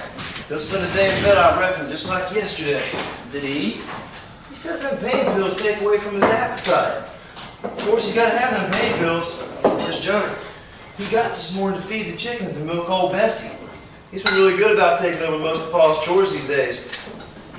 Johnny and me, we ain't spoke 2 words to one another since he went to town last Sunday. He ain't had much to say to me neither. I think little brother's taking Paul's last days kind of hard. I don't know which is worse, clamming all up like Johnny or disappearing like Bill Tom every night. What, last night too? Yup, off visiting Sharon again. I do believe he's taking a real shine to that sweet little redhead. That's good, I guess. I reckon. You know, I'm just thinking, him being away so much here during Paul's last days, thinking that Paul might want to see us, all of us, as much as he can here towards the end. You're probably right about that. I was wondering if Paul's lying there thinking on how we could have done a better job of scouting a husband for Johnny. You got any prospects? Not a single one. I reckon Bill Tom ain't having any luck neither. Of course he ain't having any luck. On account of he's done stopped looking. Kind of hard for a fellow to go husband hunting for a little brother when he's off sparking with his new girlfriend every night. You think that's all it is? What do you mean? I don't know. Things just don't seem quite right between Johnny and Bill Tom these days. But it's like each of them's going out of their way to pretend like those two don't even exist. I just didn't think Paul was going to slip so fast. Maybe he's been slipping all along. He just didn't let on to any of us.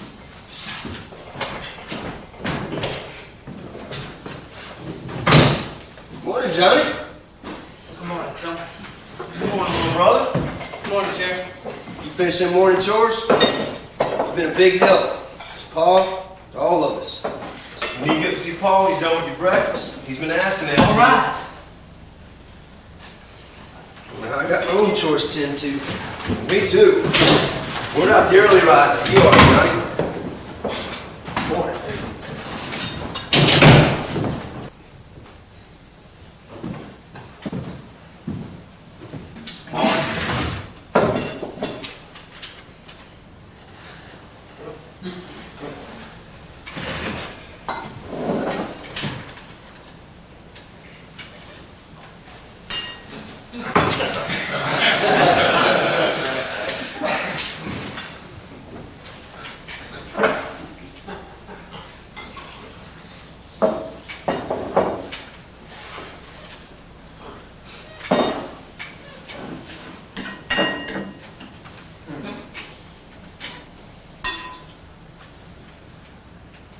Is she pretty?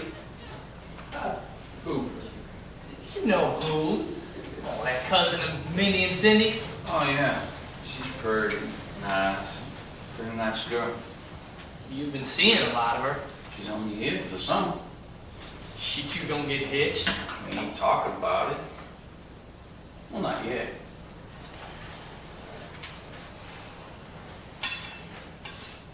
Do you love her? Why are you giving me this Daniel Webster? I'm just curious about her. You ain't told me nothing. And I've hardly seen you the last few days. Yeah, well, I ain't hardly seen you lately neither. But what I mean is that when I'm here, you ain't. Else you're hiding. Hiding? And who would I be hiding from? From me, maybe. That's what you think. You think I spend the whole day hiding from you. Could be. Why in blazes would I want to do a fool thing like that? Why don't you tell me? Well, I can't give much reason for something I ain't doing. More than likely, it's you who's hiding from me. Oh, that's what you think? That's what I think.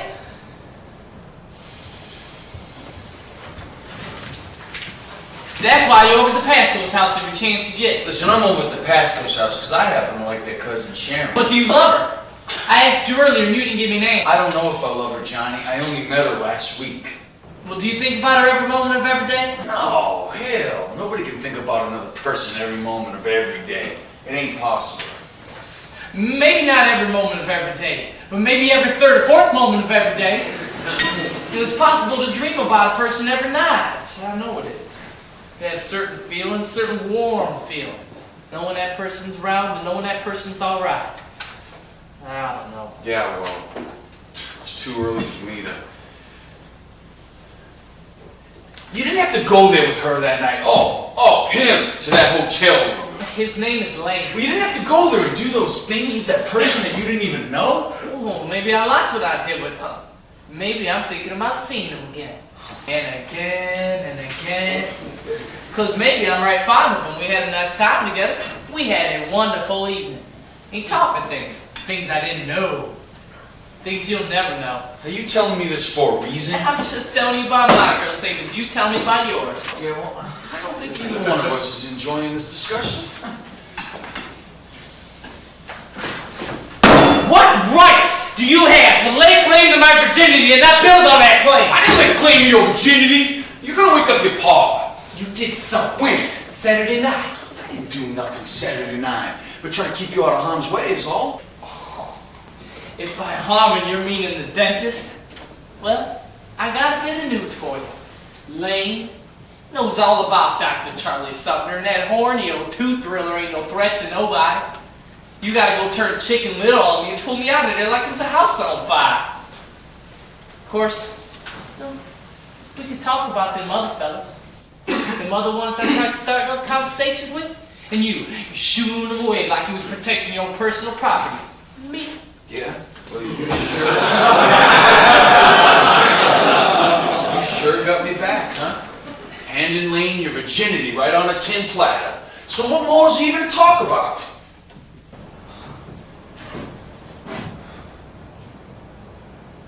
I didn't give him my virginity.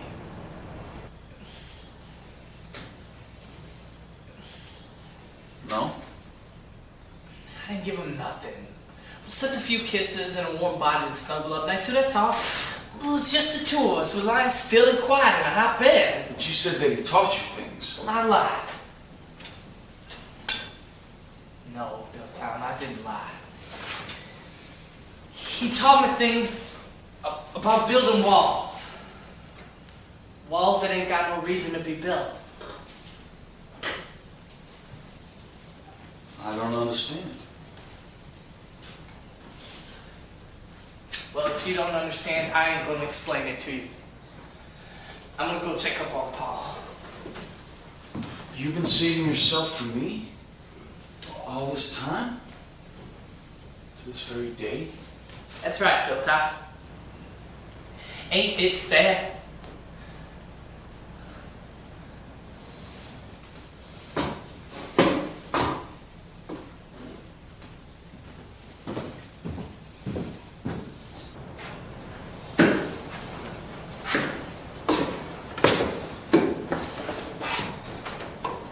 Finish all them morning chores. All done, Paul. Lying in there all day and night, I sometimes lose track of time. It's about mid-morning, Paul. I figured about as much. Doctor was here yesterday. Yes, I know. Said the disease, it's moving along pretty quick like. Says it won't be too long. Well, that's just his opinion, I Paul. got no reason not to believe it.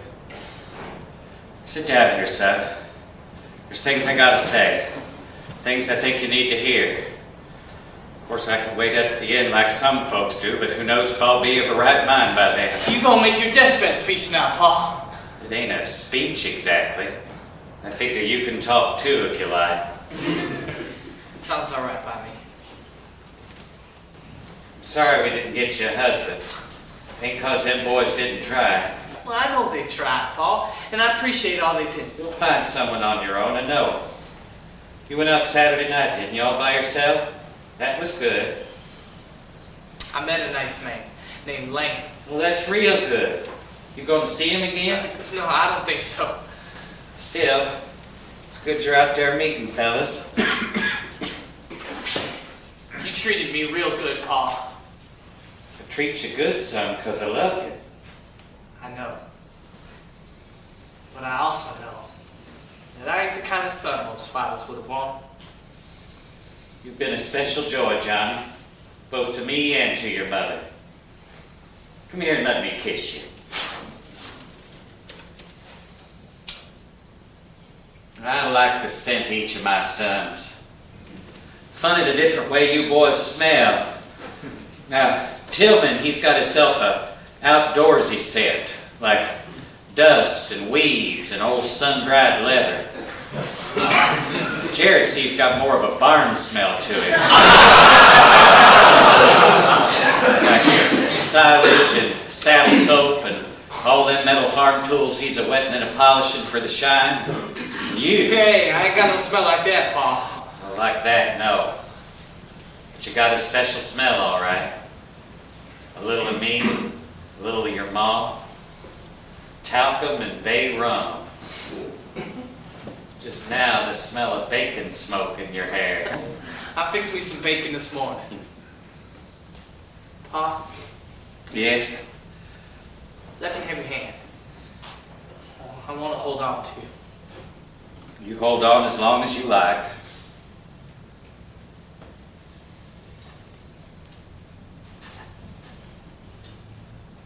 What would you say Bill Town smells like?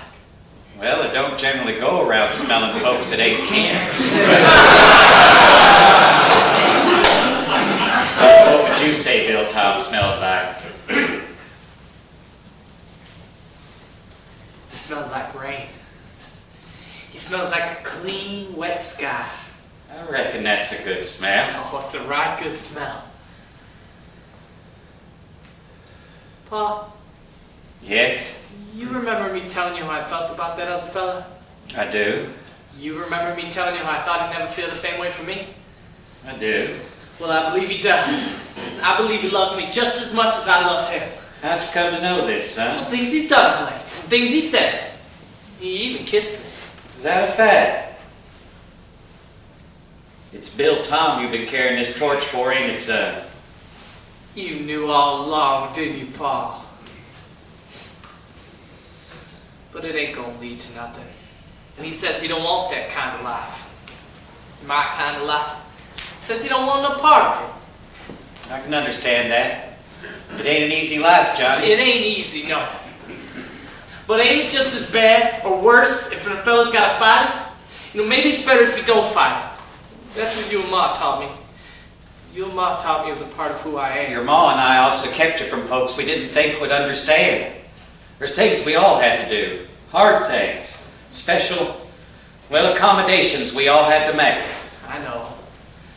I just don't understand how a fella can just shove them feelings aside.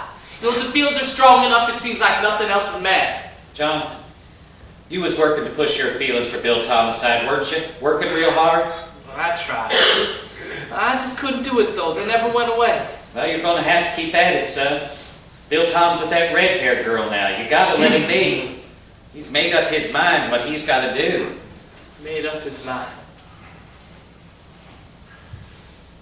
You can talk to him. I ain't gonna talk to him. Well, you could if you wanted to. Just what is it you figure I should say? Well, I ain't gonna put words in your mouth, Paul. You want that I should ask that he should marry my son?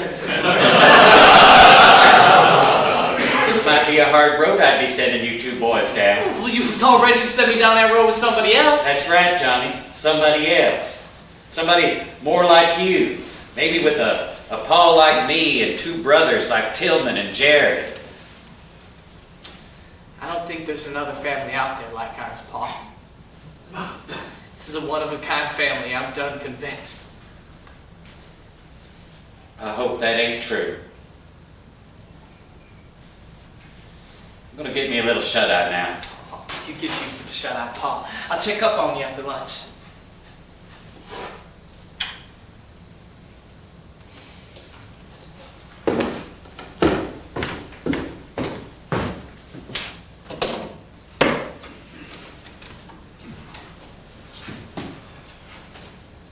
Bill Tom. Hello, Mr. Grubb. You want me to come up there? No, I prefer Johnny not to know I was talking to you. You see him coming, pretend you're picking up twigs around the house, you understand? I understand. I want to tell you a story. All right. You recall a day a couple weeks back I went with Tillman and Jared and their two fiancés and that portly Mrs. Pascoe to that bakery in town to look at all them wedding cakes? I got a recollection. Well, they picked out a right pretty one. The bride and groom on top standing in a tiny sugary gazebo. Of course, it took nearly the whole afternoon for them girls to make up their mind. All the while, me and Tillman and Jared, we was eyeing that clock and wishing we was in about 1,000 other places. And one of them bakers, I guess he must have took pity on us because he motions us towards this room in the back and commences to showing us some of the funniest sorts of things you'd ever see atop a wedding cake. Like a bride and a pig. And a groom and a bride already laying in their honeymoon bed.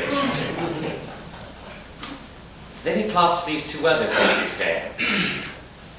These is my favorite, he says. And it's two men.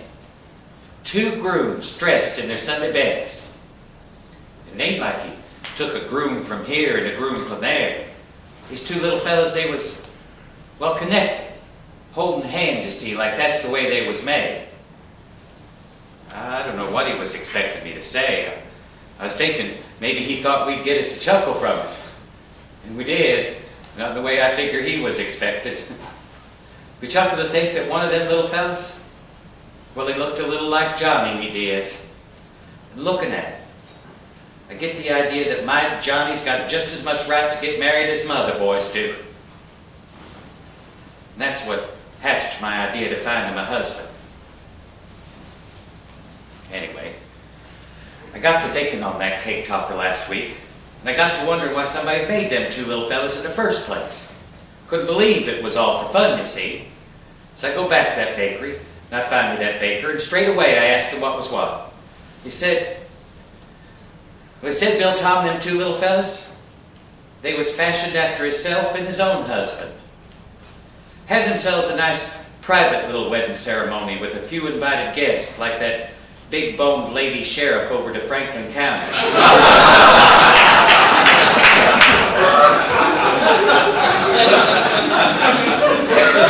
Then a few days after the wedding, his husband, Well, he just up and disappeared. Never came back. That'd be 10 years ago. Never ever came back. And I asked that baker why he thought that was.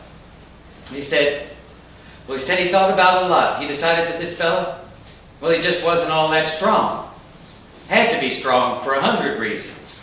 2 men married together in love and holiness in a world that don't understand such things. In a world that thinks it can read the mind of God on account of a few verses in the Bible. It ain't got nothing to do with the ability of 2 men to love one another with a deep and abiding, eternal, God-blessed love. A love most wonderful. Thy love to me was wonderful, passing the love of women. 2 Samuel chapter 1, verse 26.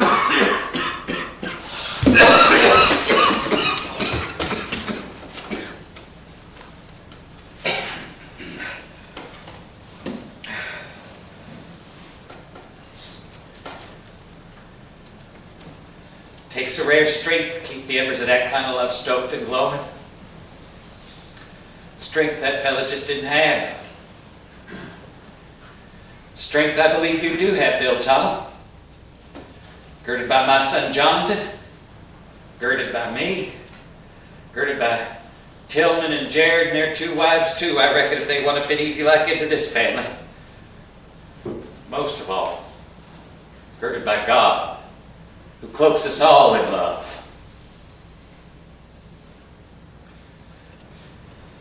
I want to give you them 2 little cake topper fellas. No, I don't. You don't I want have you to, to Mr. have. Burble. No, I got them right down here. Would you just go on back to bed? No, it's all right.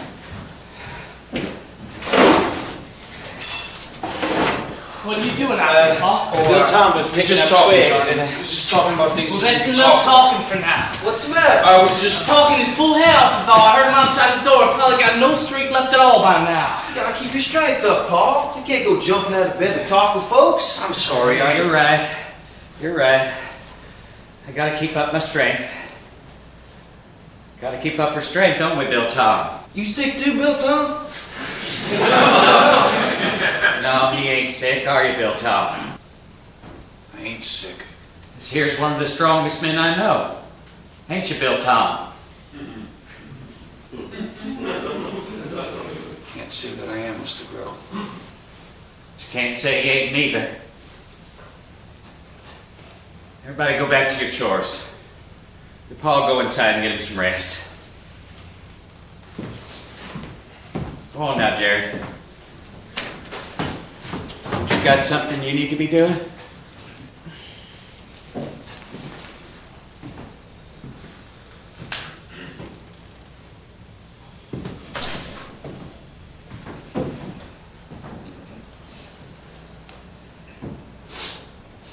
Bill Tom?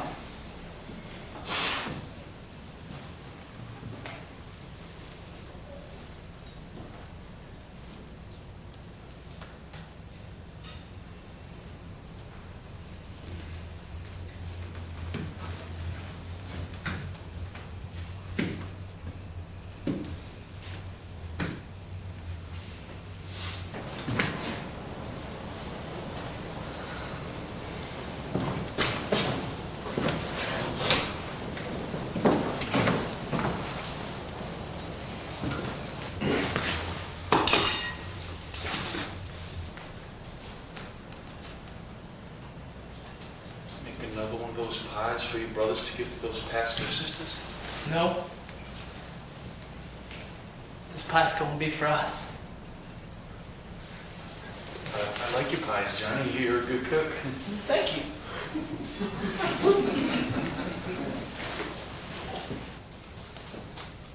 Yeah, I was thinking on going for a swim. It's a powerful hot day. That's a fact. You want to come with me? Well, I gotta make my pie. You can make it later. It is a hot day. That's fact. Well, what's the situation with the muskrat girls? Oh, spied a couple of them prowling around the swimming hole just this morning. What do you think? Maybe I should ask Jared and Till if they want to come? No, wait. Why don't we go by ourselves first? Sounds like it wouldn't be a bad idea.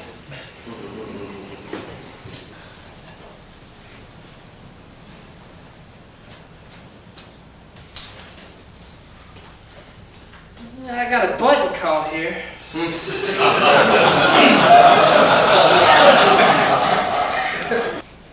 me help you out.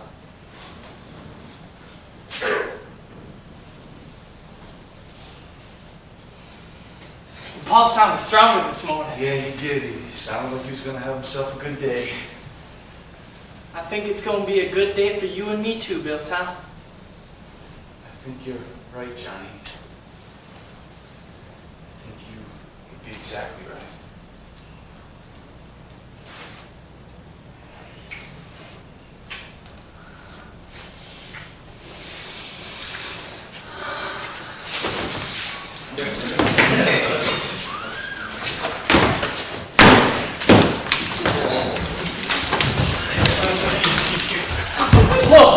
What? I forgot about the nasty brides. I ain't no good at looking out for them darn things. That ain't gonna be a problem, Johnny.